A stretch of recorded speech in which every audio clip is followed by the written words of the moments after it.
Even if you don't know who created it or what created everything, um, you don't have to live your life in fear. Just live your life, normal life. There's really nothing to fear. You're just fearing the unknown. I say embrace the unknown. Unknown is what makes special things happen. Unknown is what makes diversity. Unknown is what makes that piques interest. You know, just because you don't know what created or how it all started, not to fear. You know, you may never know how it all started. Still live your life as best as you can, and live your life as you have it, as you do it as one life. If you think you're going to get another life, you might not get another life. So best to live your life as best as you can. You think all those people that died from drugs are living again? You think Chris Farley's in heaven with angels? I seriously doubt it. All these people are dead, decomposed, ashes to ashes, dust to dust. Their maggots ate their body, or they got cremated, and that's it. You know, it's like you don't know when you're born. You don't. I don't remember when I was born. I don't think anybody remembers when they were in their mom's stomach. Well, that'll be death. You don't know. You won't know you're dead. Um, you'll feel it.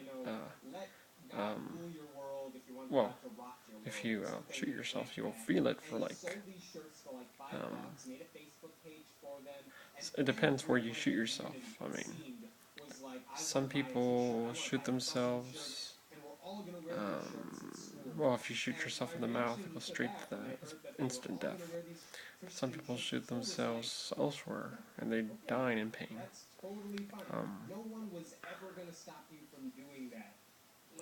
Imagine the only way there could be proof, and this was not good evidence, but they had they were contacted when Harry Houdini died. They were contacting the gypsies, and they said that Harry Houdini was writing from beyond the grave. That's only like one incident. And of course that movie with the kid, they haven't done, but Jesus still not viable claims, you know. Just because of two cases, what about all the other cases throughout the whole history? Why hasn't people been writing from the grave? You know? You can be deluded by mysticism, gypsies. You know, you can be deluded by that stuff. And you can cause fear in yourself, you know. Your brain works in mysterious ways. You watch a horror movie, you can have nightmares. Sometimes you might even not have nightmares, you might have day nightmares. In other words, when you're awake and you remember that part of the movie and that makes you scared, or you hear the noise in your house, and then you relate that fear to that, some instance of what happened in a scene in that movie will make you scared, paranoid, deluded. When you know it's just, there's noises in the house because the wood expands, the woods creak, and especially if it's a very old home, you're going to hear noises. Because the home is old, the pipes are going to make noise. It's not ghosts, it's not hauntings. The supernatural has never been proven. It's a fear in the mind, the dark. Well, because we live in light, right? Especially if you walk into a place that's unknown in the dark. Well, you might be scared. And then your brain can play tricks on you. That's what your brain does. Your brain plays tricks on you. Because your brain is a very interesting, complicated process. It fires neurons, and it can create delusions. And that's why a lot of people are not born perfect. Some people are born schizophrenic, you know, or paranoid, or whatever it is. You know, it's all about those mutations, and nothing to do with God.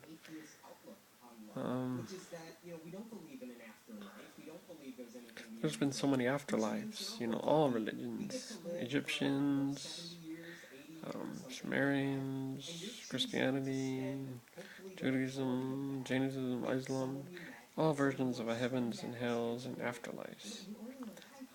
It's just Bronze Age, Dark Age, folklore, mysticism, because once again, if people thought coughing and cold and diseases was evil spells or evil demons, or the earthquaking and fire is evil demons, that just says right there. I mean, come on, folks. There's no way somebody that long ago, Bronze Age, Dark Ages, had any idea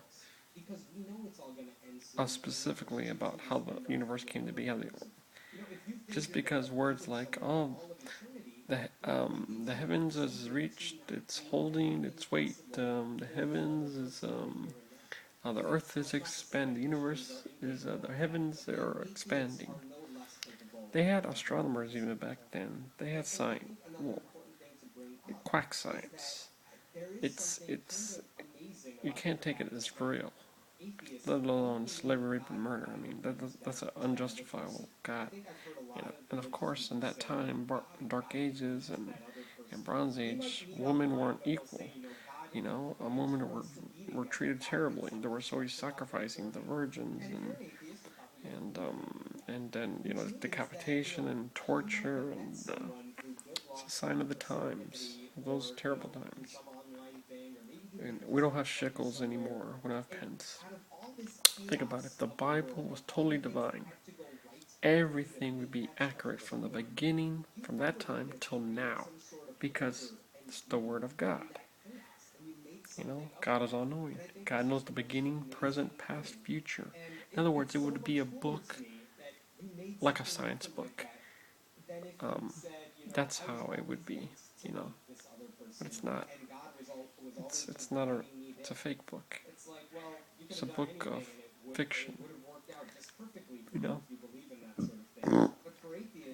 It's not God's word. If all this from the Bronze Dark Ages all the way now took place and all made sense, then there was a God, and there was a space alien God. Because that God knew the beginning, the present, and the future, way into the future. That would be like a space alien God. That's what the Sumerian creation is, the reptile God. But there's still, the only way, if there was a true creation story, we may go into, would be a totally specific, very comprehensive, tell everything started scientific way. It'd be massive. Probably be big as a Gigas Codex, which is the Devil's Bible. Yeah, there's a Bible from the devil too. And it's a huge book. I don't know. It's fucking, I don't know, thousands of pages, 90,000 pages. I don't know. It's fucking huge. It's a book. It's bigger than a human. That's how big the fucking book is. It's supposed to be called the Devil's Bible. And this monk sold it to the devil. And he came, written all this stuff. And apparently the devil looks different than the Satan, the devil, the goat and the horn. This devil looked weird. It looked like a midget with like some horns, And of course, this book is not in. It's probably in Latin or some language. You know, just take the religion as good, interesting fairy tales. That's all. It's impossible for a man or a human to live in the whale for 3 days and come out. It's just a fairy. All these religions are fairy tales. If there was one true book of creator that the supreme God made, there'd be one book. No revisions, because Old Testament, New Testament, God's perfect, versions. So really, you can get to the point where you can be 10 now and saying there's no God. Well, how did it all started? We don't have any answers yet, but what would Jesus be doing on some other planet in the universe?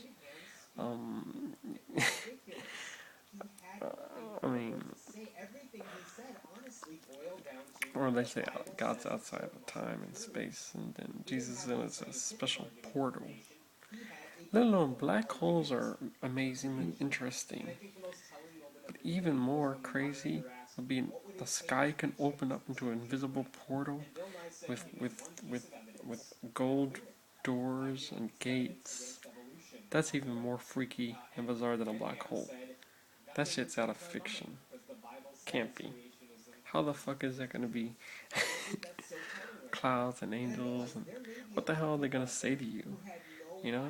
I mean, let alone you would have to praise that God, what, 24/7? You know, in the clouds, and then, or you can take the hell and be burned for eternity. It's a total loss of both ways. Be born to praise that God 24/7. How boring is that? And then it's terrible to be burned in hell. It's like, you know, it's like you said, I had this position. Well, what happens if you're at God's judgment and God sends you, and then, you know, He asks you where you want to go, and you say you don't want to go to neither. You know, or what happens if you just thought to go to heaven, but then you didn't like it, and you want to go back? Tell Him that I want to go to hell, or tell Him you don't want to go nowhere and just want to die. Apparently, the God has all the rules set up, planned out for you. You can't make your own choice. People say it's not your life, it's His life. I don't think so. It's my life. It's our lives. We make our own decision. I mean, hell, I want to see this Supreme Being strike me down with lightning or in physical form, not just, from outside. I'm talking like a physical form, throw lightning bolts at me, throw plasma beams. I want to see it. I can blaspheme His name all as one. I actually do it every day, and nothing's ever bad happened, and it's just not real. It's just fantasy. All I do is write stories and procreate. It's just all fantasy, man. Don't be afraid. Nothing to be scared of. Live your life as best as you can. You only got one. That's it, man. There's no imaginary demons, dragons, and flying angels and gold gates. Because if humans can't fly, and then you're in a ghost and you're dead, and then you're on a cloud, and then you've tripped, you fell off the cloud, and then you're gonna die, even though you're already dead. You're a ghost and you're dead. It's come on now, come on, y'all. Is it resurrection? Seriously.